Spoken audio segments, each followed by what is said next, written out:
বলেছে যে দীপ্তায়ন ঘোষ বলে একজন আছে, সে বসে আছে, তার মনে তার অভিযোগ মারামারি হচ্ছিল, আমি নাকি ভিডিও করেছি, আমি নাকি কাউন্সিলর হিমাংশু দেবের ভিডিও করেছি, কিন্তু আমার ফোনে এতক্ষণ ফোন আটকে রেখেছিল, কিন্তু কোনো ভিডিও ওনারা পাইনি। পেয়েছো তোমরা কোনো ভিডিও আমার ফোনে?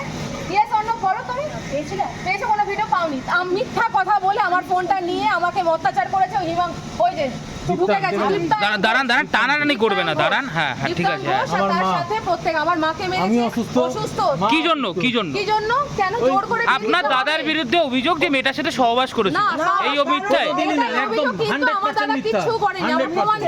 আমরা প্রমাণ দিলে, আমরা বলেছি যদি প্রমাণ দেয় তাহলে আমরা রাজি আছি। মেয়েকে প্রমাণ দিতে বলুন সহবাসে। হ্যাঁ তাহলে আমি কি রাজি আছেন? বিয়ে করতে রাজি আছি, বলুন সহবাস করছি, প্রমাণ দিই। কোন হোটেলে নিয়ে গেছি, কবে নিয়ে গেছি জিজ্ঞাসা করুন। আমরা বলে দিচ্ছি 2 দিন গেছে আমার দাদা দেখা করতে, 1 মাস সম্বন্ধ দেখা হয়েছে, 1 মাসের মধ্যে কথা বলে, এখনকার যুগে সবাই কথা বলে ফোন করেই এগোয়, দেখা করেই এগোয়, সেই প্রসেসেই আমরা এগোচ্ছিলাম। কিন্তু মাঝখানে আমরা ওনাদেরই এক আত্মীয় আমাদের ফোন করে জানায় মেয়েটি ভালো নয়, মেয়েটির বাজারে মার্কেটে অনেক লেন আছে, দেনা আছে, ধার দেনা আছে, মেয়েটির স্বভাব চরিত্র ভালো না। তারপরে আমরা বুঝতে পারি যে মেয়েটি সত্যিই ভালো না, আমরা সেই জন্য বিয়ে থেকে পিছিয়ে আসি। তাহলে অ্যারেঞ্জ ম্যারেজ একটা জায়গায় মানে সম্বন্ধ করে এগিয়েছিলাম, কথা বলে মনে হচ্ছে আমরা পারবো না এক জায়গায়, তাকে আমি জানিয়ে দিয়েছি, তা সত্ত্বেও এখানে মানে পার্টি অফিসে নিয়ে এসে জোর করে চাপাচাপি করে দিয়ে। আপনি কোন দল করেন? আমি কোনো দলের নয়, সাধারণ কর্মী। আপনি সাধারণ কর্মী, কোনো দল করেন না? আপাতত করি না, একটা সময় করতাম, এখন করে। আপনি অভিযোগ আছে আপনি বিজেপি করেন? অভিযোগ না, আমি করতাম, এখন আমি নিষ্ক্রিয়। এক সময় কি করতেন? কোন দল করতেন? ভারতীয় জনতা পার্টি এক সময় করতাম, এখন নিষ্ক্রিয়, নিজের কাজের সঙ্গে যুক্ত। তাহলে এখানে পুলিশ এলো কেন? আমি ডেকেছি আমার নিজের স্বার্থে। আমার বোন মারছে, মার খাচ্ছে, মা মার খাচ্ছে। কেন মার খাচ্ছে? মারছে জোর করে আমাকে বিয়ে করতে। যেটা অভিযোগ আপনি সহবাস করেছেন, এমন অভিযোগ পাওয়া মেডিকেল করানো হোক, মেডিকেল করানো হোক। পুলিশ এলো কেন? পুলিশ এসে কি বলল? আমি ডেকেছি। কি জন্য বলুন? আমাদের এখানে থাকে জয় বলে একটি ছেলে, আমার পাড়াই থাকে, ওয়ার্ডে থাকে। তো একটা বিয়ে ঠিক হয়েছিল বলছে রানাঘাটে একটা মেয়ের সঙ্গে।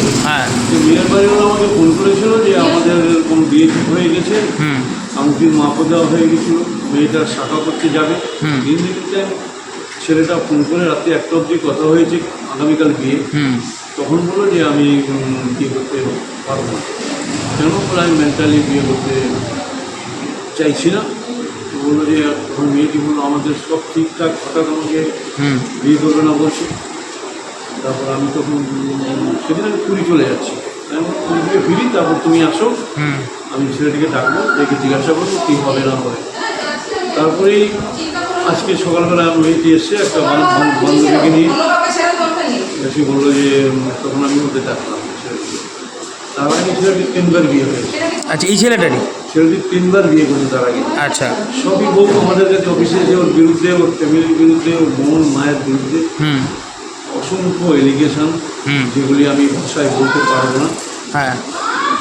আজকেও ডাকলাম, ডেকে বললাম যে কী হয়েছে তোমাদের দুজনের মধ্যে, মেয়েটা ছেলেটা একসঙ্গে বসে কথা বললাম যে তোমরা দেখো নিজের আলোচনা করে মিটিয়ে নাও। ছেলেটা কিছুতেই বিয়ে করতে চাইছে না, মেয়েটাও বলছে না আমাকে বিয়ে করতে হবে। মেয়েটি শিক্ষিত মেয়ে, MA BEd। আমি বললাম তাহলে পুলিশকে জানাই, শেষ পর্যন্ত পুলিশের হাতে তুলে দিলাম। মানে ছেলেটি কোনো সহবাসের সঙ্গে লিপ্ত হয়েছিল মহিলার সাথে, এরকম কোনো ঘটনা? সেটা হচ্ছে মেয়েটা অভিযোগ করেছে যে ওর সঙ্গে মেলামেশা করেছে দীর্ঘদিন থেকে, 1 মাস 1.5 মাস ধরে যাতায়াত, দুজনের সঙ্গে ঘুরতে যাওয়া, মন্দিরে যাওয়া, এসব ঘটনার কথাই বলেছে। এইটুকুই তো। বলছে যে অপরদিকে যে জয়, তার বোন বলছে যে তাকে মারা হয়েছে পার্টি অফিসের ভেতর ঢুকে, এগুলো কি বলবেন? এবং তাদের গালে যে দাগ রয়েছে সেটা, সেই বিষয়ে তারাও তো অভিযোগ করছে। মেয়েটার সঙ্গে ওর বোনের ঝগড়াঝাটি হয়েছে। মানে কোন মেয়েটা? যে মেয়েটা রানাঘাট থেকে এসেছিল, তার সাথে ঝগড়াঝাটি, তাকে মারতে গেছে। ওর দুজনকে যতটুকু পেরেছি আমি। ঠিক আছে, আপনি এখন কি চাইছেন, কি করা উচিত? প্রশাসনের কাছে কি বলবেন? পুলিশের হাতে, পুলিশের আইন অনুযায়ী যা হবার হোক, আমার তো চাওয়ার কোনো ব্যাপার নেই। আমি মেটাতে গেছিলেন ঝামেলা, দুই পক্ষ চাইছিলাম দুজনে আলোচনা করে যদি মিটে যায়। ছেলেটা কিছুতেই বিয়ে করবে না, সেটাই চেয়েছিল আমাদের কাউন্সিলর, উনি সেটাই চেয়েছিলেন। বলতে দিন ওনাকে। ছেলেটাও আমি চাইছিলাম দুজনে মিউচুয়ালি আলোচনা করে দুজনকে একসঙ্গে বসিয়ে যদি মিটে যায়, কিন্তু ছেলেটাও কিছুতেই বিয়ে করতে চাইছে না, মেয়েটাও কিছুতেই ছাড়বে না, ও বিয়ে করবেই। তখন বাধ্যমিক পুলিশের হাতে দিয়ে দিলাম, পুলিশ যা ভালো বুঝে